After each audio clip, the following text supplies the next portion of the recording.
Good morning. Welcome to the Breakfast News on Sabha TV. I'm Ashwarya with you. All the big stories from India and across the world coming up ahead. Let us start with the headlines.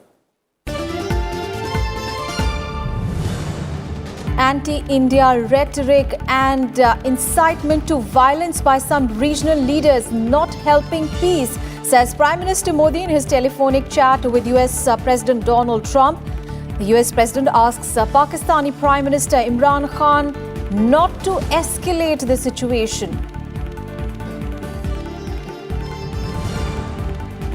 Vice President Venkaiah Naidu to meet Latvia's President and Prime Minister today, both nations to sign several agreements.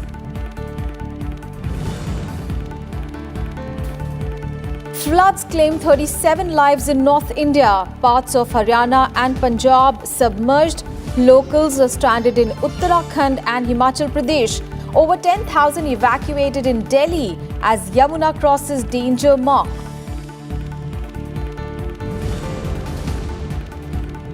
Kidambi Srikanth, B. Sai Praneeth and H.S. Pranoy advanced to the second round of men's singles in BWF Badminton World Championship.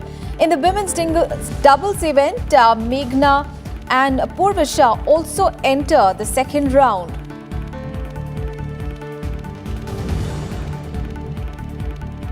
And Bollywood mourns the passing away of Khayam at the age of 92.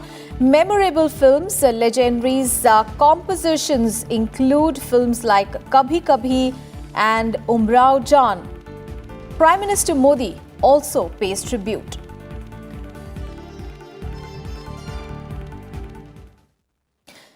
The biggest story this morning, Prime Minister Narendra Modi had a telephonic conversation with US President Donald Trump on Monday, and during the 30-minute conversation, the two leaders spoke about bilateral as well as regional matters, with the conversation marked by warmth and cordiality that characterizes the bilateral ties. Now, referring to their meeting in Osaka on the margins of the G20 summit earlier in June this year, Prime Minister Modi expressed hope that the two sides would meet soon to discuss bilateral trade prospects for mutual benefit. The Prime Minister also highlighted the importance of creating an environment free from terror and violence and eschewing cross-border terrorism without exception. Besides stating that extreme rhetoric and incitement to anti-India violence by certain leaders in the region was not conducive to peace. Prime Minister Modi also reiterated India's commitment to cooperate with anyone who followed this path in fighting poverty, illiteracy and disease. And recalling that on 19th of August marked the 100 years of independence of Afghanistan, the Prime Minister reiterated India's long-standing and unwavering commitment to work for a united, secure and democratic and truly independent Afghanistan.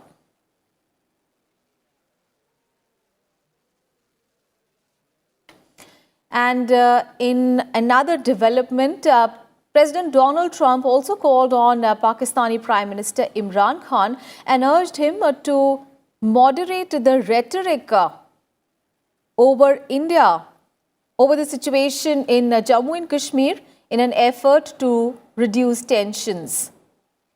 Donald Trump's call with Imran Khan, the second in less than a week, came soon after his conversation with Prime Minister Narendra Modi on Monday. The White House said in a readout of the telephone call that Donald Trump reaffirmed the need to avoid escalation of the situation.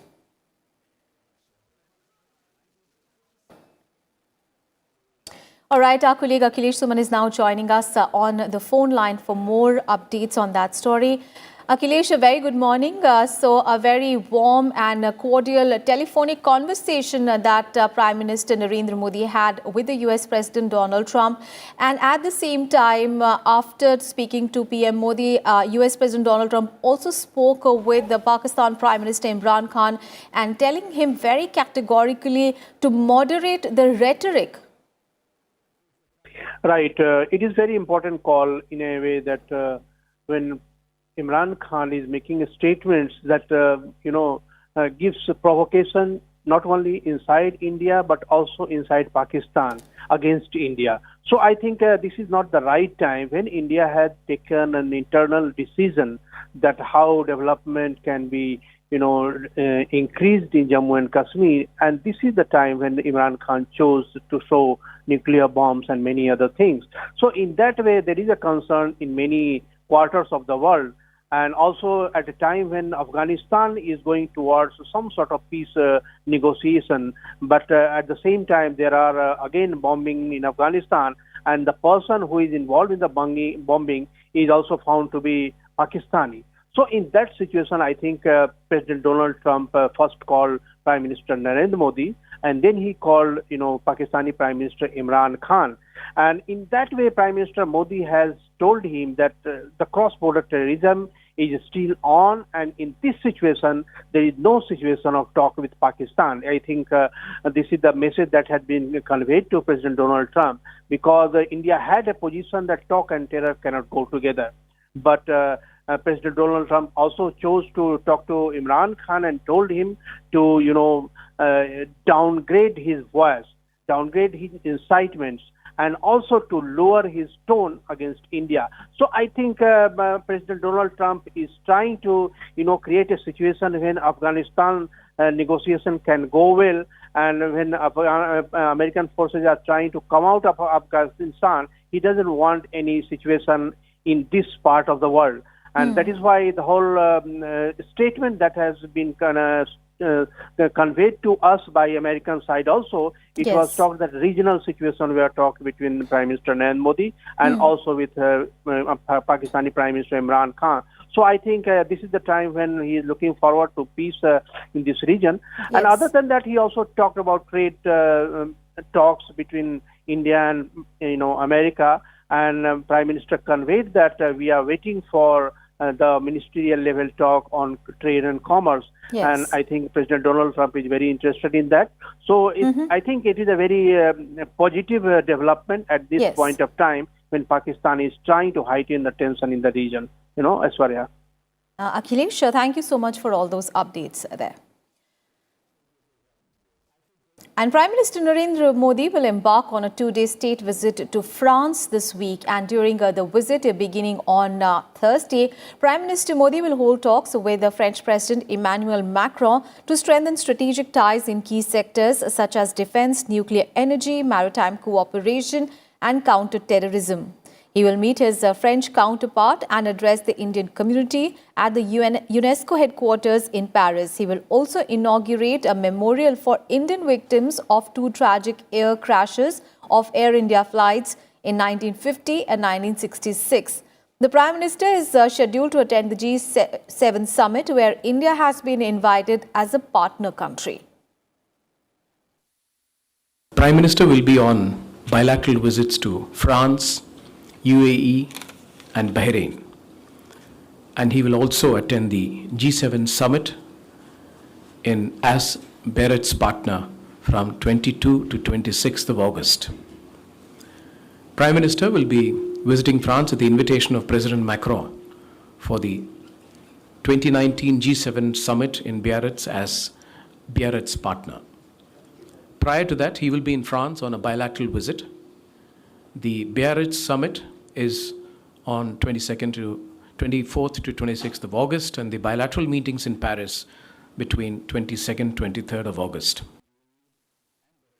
And from France, the Prime Minister will travel to the United Arab Emirates, that is UAE and Bahrain, for a 3-day visit. In UAE, he will meet the Crown Prince of Abu Dhabi, Sheikh Mohammed bin Zayed Al Nahyan, and discuss bilateral, regional and international matters of mutual interest. He will also receive the Order of Zayed, the highest civil decoration of the UAE, which was conferred to him this year. And in Bahrain, the Prime Minister will hold talks with his counterpart, Prince Sheikh Khalifa bin Salman Al Khalifa, on bilateral, regional and international issues of mutual interest. Prime Minister Modi will also launch the renovation of Srinathji Temple in capital Manama. PM Modi's visit to Bahrain will be the first ever prime ministerial visit from India. During the visit, Prime Minister Modi will receive the Order of Zayed, the highest civil decoration of the UAE, which was announced earlier during April 2019 in recognition of the distinguished leadership of Prime Minister for giving a big boost to bilateral relations between the two countries. The award, in the name of Sheikh Zayed bin Sultan Al Nahyan, the founding father of the UAE, acquires special significance as it was awarded to the Prime Minister in the year of the birth centenary of Sheikh Zayed. Further, commemorative stamp on Mahatma Gandhi will be released on the occasion of the 150th birth anniversary of Mahatma Gandhi. Arrangements for launch of RuPay card in the UAE will also be put in place during this visit. Bahrain has conveyed its interest in joining ISA as a member state following the decision to amend the treaty. A statement of intent in this regard is expected to be signed during the visit. Bahrain announced on 1st April the discovery of new tight oil and deep gas reserves in the Khalij al-Bahrain basin located off the west coast of Bahrain. Our oil PSUs are keen to invest in securing a block in Khalij al-Bahrain basin, and in this regard, OVL has also signed an expression of interest last year with BAPCO. And on to some other news now. Vice President Naidu reached Latvia on Monday evening, where he began his second leg of the Baltic nations tour by addressing the Indian community and calling them as India's ambassadors to the country. The Vice President lauded their efforts in expanding India's cultural and economic ties with the Baltic region. Rajkamal Rao brings us this report. In his second leg of the tour to the Baltic states, Vice President Naidu arrived in Latvia on Monday. The Vice President was accorded a ceremonial welcome by the President. We have amongst us the gracious presence of Honourable Vice President of India, Shri M. Venkaiah Naidu, and I would request you all to welcome him with a great round of applause. The Vice President began his engagements in Latvia by addressing the Indian community in Riga. He said that Latvia and India enjoy friendly and cordial relations, which have been growing steadily in diverse spheres since the establishment of our diplomatic relation in 1991.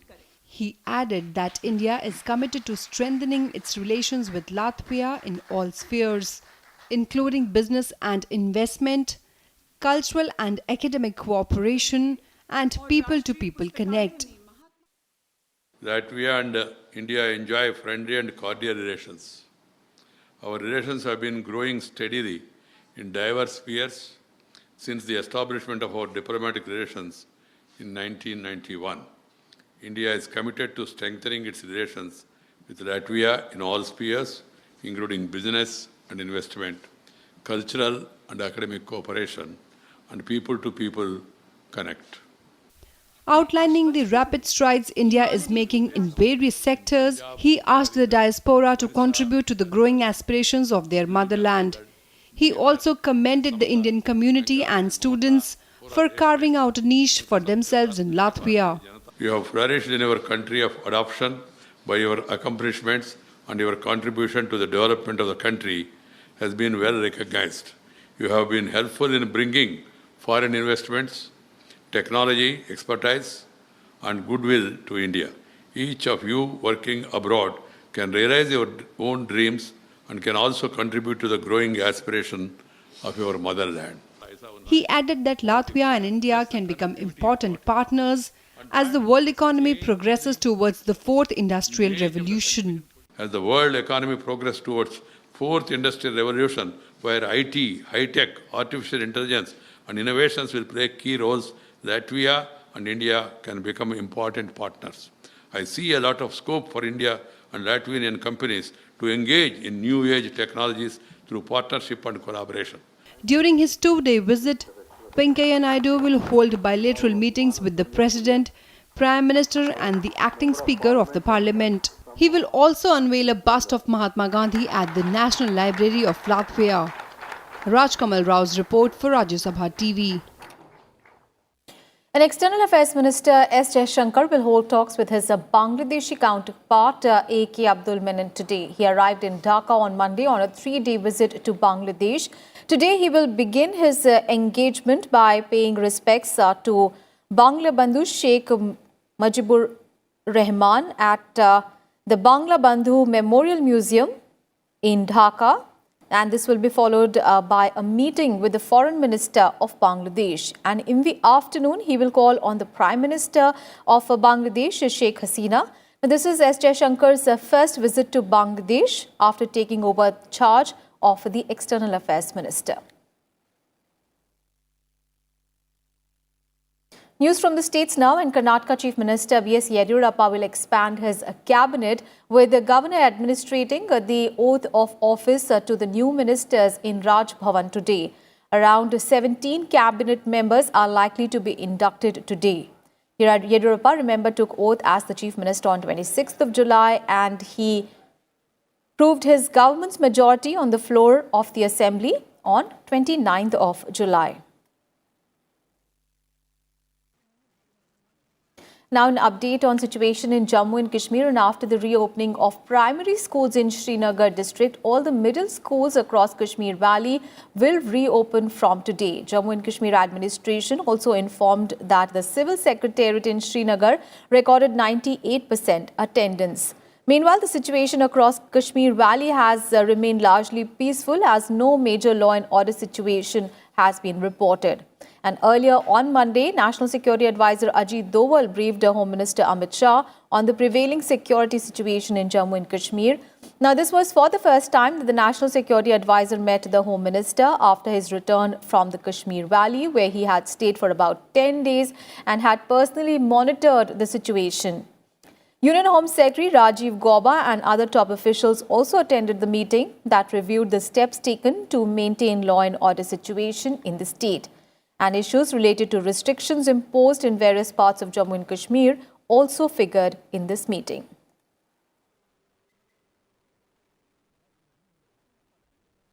An update on the monsoon situation in the entire country. Well, torrential rains claimed at least 38 lives and left hundreds of people, others displaced in parts of North India on Monday. Now, several people were stranded in parts of Uttarakhand and Himachal Pradesh due to rain-triggered landslides, and 3 more people were reported dead in Himachal Pradesh, where heavy rains over the weekend have caused floods and landslides, increasing the toll to 25. And in neighbouring Uttarakhand, the death toll has climbed to 12, with the 2 more bodies being recovered on Monday. And cloudbursts have wreaked havoc in a dozen villages of Uttarkashi district, washing away houses and hectares of agricultural land. More rivers in Uttarakhand are in spate, with the Ganga also crossing the danger mark in Haridwar and following close to it in Rishikesh as well. Meanwhile, over 10,000 people were evacuated from low-lying areas in national capital Delhi as the water level in the Yamuna river crossed the danger mark. Meanwhile, the situation in parts of Punjab and Haryana remained grim, prompting the Punjab government to declare the current flood situation in the affected villages of the state a natural calamity. Chief Minister Amarinder Singh also announced 100 crore rupees for emergency relief and rehabilitation measures in the affected regions. The administration was put on alert in parts of Haryana and Punjab as well. Although the rainfall has subsided across the region on Monday, rivers in several parts of the region are still overflowing. On to some other news now. Prime Minister Narendra Modi on Monday inaugurated 36 duplex flats for the members of parliament at North Avenue in the national capital. He was accompanied by Lok Sabha Speaker Om Birla as well as Union Housing and Urban Affairs Minister Hardeep Singh Puri. The flats have been built by the Central Public Works Department, that is CPWD, at a cost of 80 crore rupees with all modern amenities. They have 4 bedrooms, an office area for the MPs, underground parking spaces, and are centrally air-conditioned. In addition, the flats have also elevators that connect the basement parking with the ground floor office and living spaces with the first floor bedrooms. Each flat also has rainwater harvesting pits, is earthquake resistant, and adhere to the green building norms specified by the government. They are also equipped with solar panels.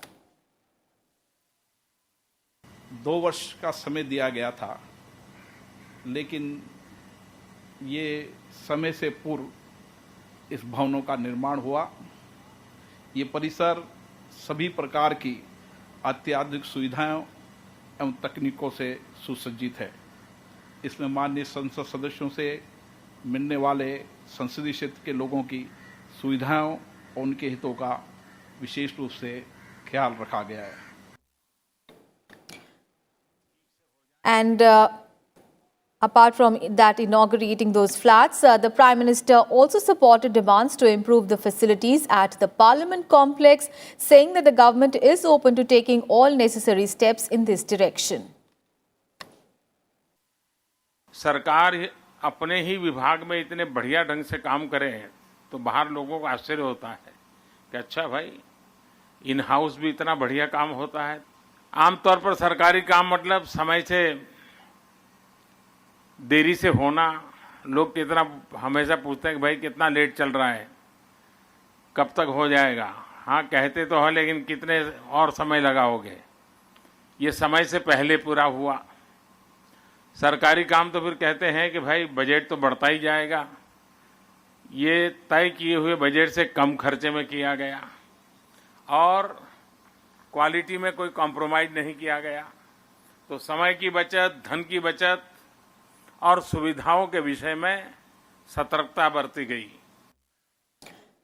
And Lok Sabha Speaker Om Birla on Monday asked the real estate developers to deliver apartments to the home buyers on time without compromising on the quality, while stressing on the need to strengthen the sector for faster economic growth and employment generation. Addressing the real estate conference organized by realtors body Naratco, he said that the real estate industry needs to improve its image. Birla said that the government's target to provide housing for all by 2022 will not be achieved without active participation from private developers.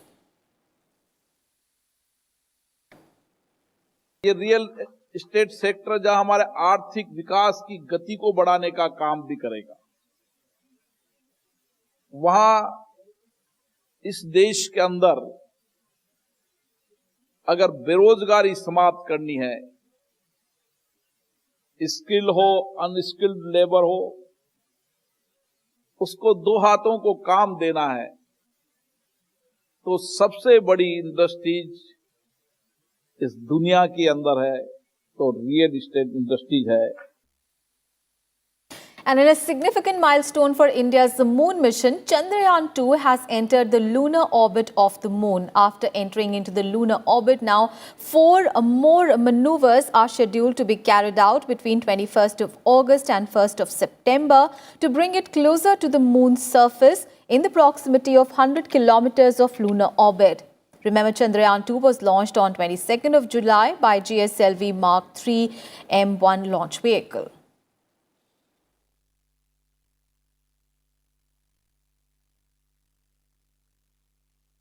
And the nation pays homage to former Prime Minister Rajiv Gandhi on his 75th birth anniversary today. A commemorative program was held at Veer Bhumi in the national capital to pay respects to the leader. Congress interim President Sonia Gandhi, former Prime Minister Dr. Manmohan Singh, Rahul Gandhi and Priyanka Gandhi Vadra paid their tributes at the event. And Prime Minister Narendra Modi, in a tweet, paid tributes to former Prime Minister Rajiv Gandhi on his birth anniversary. Remember, Rajiv Gandhi served as Prime Minister from 1984 to 1989. And now this day is also observed as Sadbhavna Divas to promote national integration and communal harmony among people of all religion and languages. And veteran composer Khayam, best known for his music in classic films such as Kabhi Kabhi and Umrao Jaan, passed away after prolonged illness.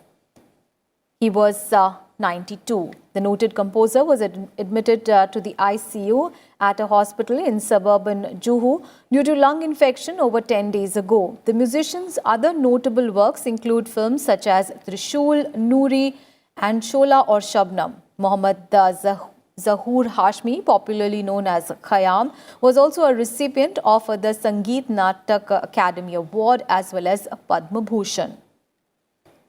And calling his work as something which will be remembered forever, Prime Minister Narendra Modi tweeted that India will remain grateful to Khayam Sahab for giving us some of the most memorable compositions which will be remembered forever. In a tweet, the Prime Minister said that he will also be remembered for his humanitarian gestures to support upcoming artists. And Lata Mangeshkar also took to Twitter and wrote that Khayam's demise is the end of an era in music. She wrote that the composer was not only a great musician, but also a kind-hearted man. Let's get you some sports news now. Indian shuttlers Kidambi Shrikant, B Sai Praneeth and HS Pranoy have advanced to the second round of the men's singles in BWF Badminton World Championships in Switzerland on Monday. Former world number 1 Shrikant, who has not won a title at the BWF World Tour in the last 22 months, managed to beat Ireland's shuttler 21-17, 21-16, 21-6 to join B Sai Praneeth and HS Pranoy in the second round. Praneeth, ranked 19th, defeated 66th ranked Jason Anthony of Canada 21-17, 21-16 in a first round clash. And in another men's singles first round match, world number 30 HS Pranoy fought back to beat 93rd ranked Finnish shuttler 17-21, 21-10, 21-11. And India also got a favourable result in the women's doubles with Meghna Jakampudi and S Purvisha getting past the Guatemala pairing with the 21-10, 21-18 to enter the second round. While PV Sindhu and Saina Nehwal received a bye in the opening round, they'll start their campaign on Wednesday. And Indian doubles pairs, including Ashwini Punappa and N. Sikki Reddy, will begin their campaign tomorrow. And that is the wrap on this edition of Breakfast News. Thanks for watching. Have a great day ahead.